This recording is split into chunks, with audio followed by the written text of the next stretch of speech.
Hello everyone, আসসালামু আলাইকুম। আশা করি সবাই খুব ভালো আছেন, সুস্থ আছেন। আজকের ব্লগে আমি দেখাবো আমার ঘরের কাজের পাশাপাশি আমি শূন্য টাকায় কিভাবে সুন্দর একটি টিস্যু বক্স বানিয়ে ফেললাম। তো চলেন আমার সাথেই থাকেন, দেখতে থাকেন। এখানে আমি রান্নাবান্না উঠিয়ে দিলাম। তো সকালবেলায় আমি আর কি চালটা ধুয়ে ভাতটা উঠিয়ে দিচ্ছি।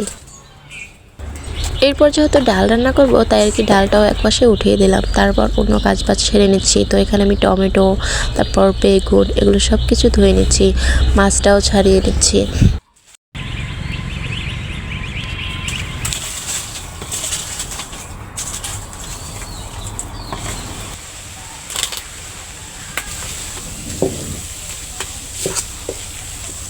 এখন ডাল ঘোটার সময় একটু সামান্য পরিমাণ তেল দিয়ে দিব, তারপর লবণ দিয়ে দিচ্ছি, হলুদ দিয়ে দিচ্ছি। এগুলো দিয়ে আবার ডালটা ভালো মতো ঘুটে তারপরে পানি দিয়ে দিব। এখন কিছু রসুন কুচি দিয়ে দিচ্ছি। আর অন্যদিকে ভাতটাও হয়ে গেছে, ভাতটাও নামিয়ে নিচ্ছি। তারপর যেহেতু ডালটা বেশি নাড়াচাড়া করতে হবে না, তাই ডালটা ওই পাশে দিয়ে দিচ্ছি। আর এখানে মাছ ভাজির জন্য অন্য একটা কড়াই দিয়ে দিচ্ছি।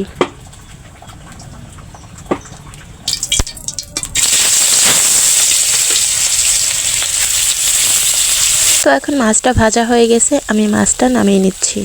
এরপর আমি ধাপে ধাপে বেগুনগুলো ভেজে নিচ্ছি।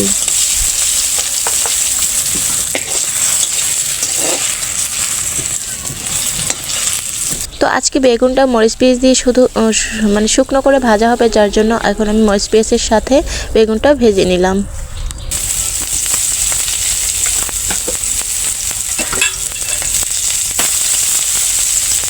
অন্যদিকে ডালটাও জাল করা হয়ে গেছে, তাই আমি পেঁয়াজটা আর রসুনটা ভেজে এর মধ্যে ডাল বাগার দিয়ে দিচ্ছি।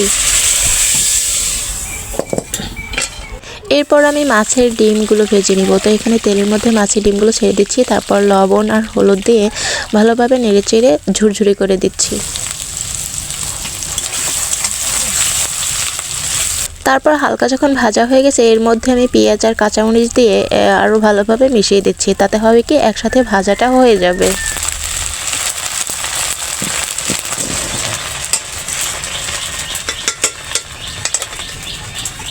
এরপর ডিমটা নামিয়ে এখন আমি টমেটোগুলো ভেজে নিচ্ছি, কারণ টমেটো আর মাছ দিয়ে মশলা করা হবে, মানে ভুনা করা হবে। এই তো টমেটোও ভাজা হয়ে গেল।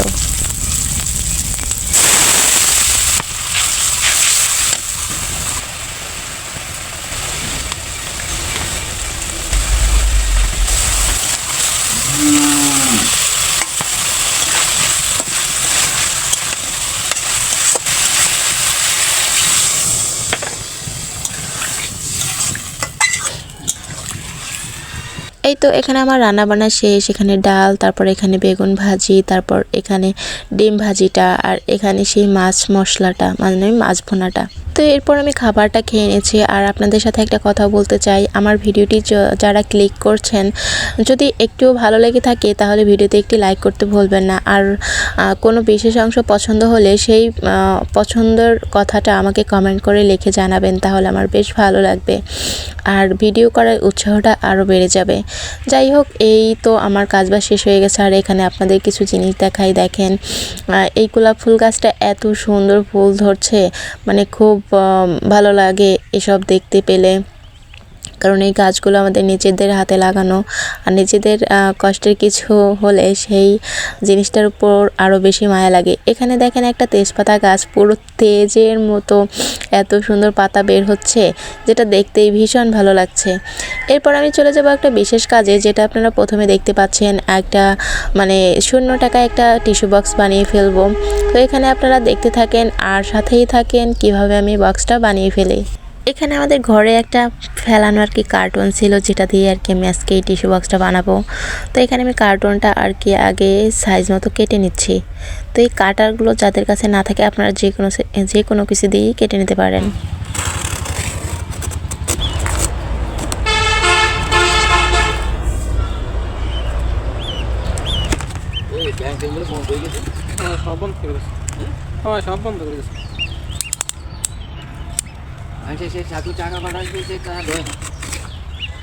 বিকাশ নগদ সব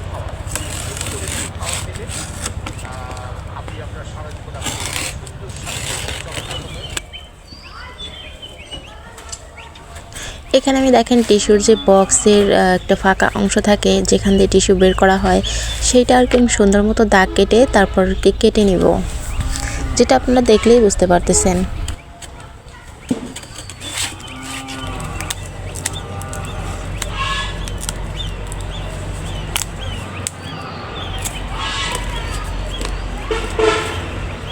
তো এই তো আমার সব সাইজগুলো কাটা শেষ। তো এখন আমি আপনাদের সাইজগুলো মেপে দেখিয়ে দিচ্ছি, মানে কোথায় কতটুকু নিছি।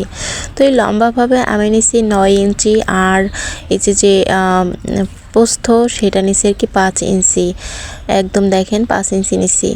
আর তারপর আমি পাশের যে সাইডেরইটা সেটা নিছি 4 ইঞ্চি, মানে পাশে যেগুলো দেওয়া হবে এখানে দেখেন 4 ইঞ্চি। তবে আমার পরবর্তীতে মনে হলো এখানে 4 ইঞ্চি না দিয়ে 3 ইঞ্চি দিলেও খুব ভালো হতো। তো এখানে আমি দেখেন উপরের যে অংশটা ঢেকে দিব আর কি সালার বস্তা দিয়ে, এটাও কিন্তু আমাদের বাসায় ছিল। এখন এইটা আর কি আমি কিছুটা বাড়তি রেখে সাইজ মতো কেটে নিচ্ছি।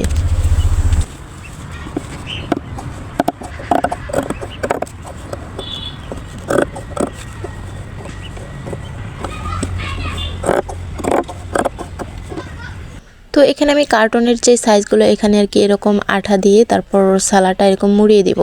তো যেহেতু আমি গ্লু স্টিক দিয়ে লাগাবো, আমি বাইরে বসে আর লাগাতে পারবো না, কারণ এখানে কারেন্টের লাইন নেই, তাই আমি ঘরে চলে গেলাম। আর এখানে আমি গ্লু স্টিক দিয়ে দিচ্ছি। আর যেহেতু আমি গ্লু স্টিক প্রথম ব্যবহার করছি, মানে কন্ট্রোল করতে পারতেছি না, এটা খুব তাড়াতাড়ি লাগিয়ে দিতে হয়, না হলে গ্লু স্টিকগুলো একদম জমাট বেঁধে যায়। এই জন্য আমার বর হেল্প করতেছিল, ও আর কি সুন্দর করে তাড়াতাড়ি ঠেসে দিচ্ছিল যাতে লেগে যায়। এরকম এক এক করে আমি সবগুলো গ্লু স্টিক দিয়ে এই পোর্টগুলো লাগিয়ে নিচ্ছি। তো এক এক করে আমি সবগুলো এরকম লাগিয়ে নিয়েছি, আর বক্স আকারে এখন সবগুলো আর কি অ্যাটাচ করে দিচ্ছি। তবে এখানে আমাদের একটা ভুল হয়েছে, মানে সালাটা কিন্তু অপর সাইড, মানে এক কালার যেটা সেটা আর কি উপরে দিতে হয়, কিন্তু আমি ভুল করে খেয়াল না করে ওটা আর কি বিপরীত সাইডে হয়ে গেছে, যার জন্য আমার লেখাগুলো উপরে দেখা যাচ্ছে। কিন্তু এই লেখাগুলো যদি দেখা না যেত তাহলে দেখতেন এটার লুক আরও অনেক ভালো আসতো। এখন যেহেতু দিয়ে ফেলছি, এখন আর কিছু করার নাই। যাই হোক, এরপরে আর কি আমার একটা জামার লেস ছিল যেটা আমি ব্যবহার করিনি, সেটা দিয়ে আরও একটু সুন্দর করে ডেকোরেশন করে দিচ্ছি। এটা দেওয়ার পরে এটার লুক আরও বেড়ে গেছে।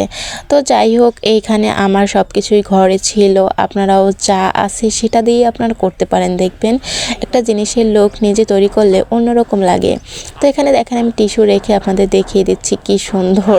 আমার কাছে এই টিস্যু বক্সটি তো বেশ ভালো লাগছে, আরও একটু ডেকোরেশন করতে পারলে আরও ভালো লাগবে। তো আপনাদের কাছে কেমন লাগলো সেটা আমাকে কমেন্ট করে জানাতে ভুলবেন না যদি ভালো লাগে। আর পরবর্তী ভিডিওটি পাওয়ার জন্য চ্যানেলটি সাবস্ক্রাইব করতে ভুলবেন না। তো আজকের মতো আমি এখানেই বিদায় নিচ্ছি। সবাই ভালো থাকবেন, সুস্থ থাকবেন। আল্লাহ হাফেজ।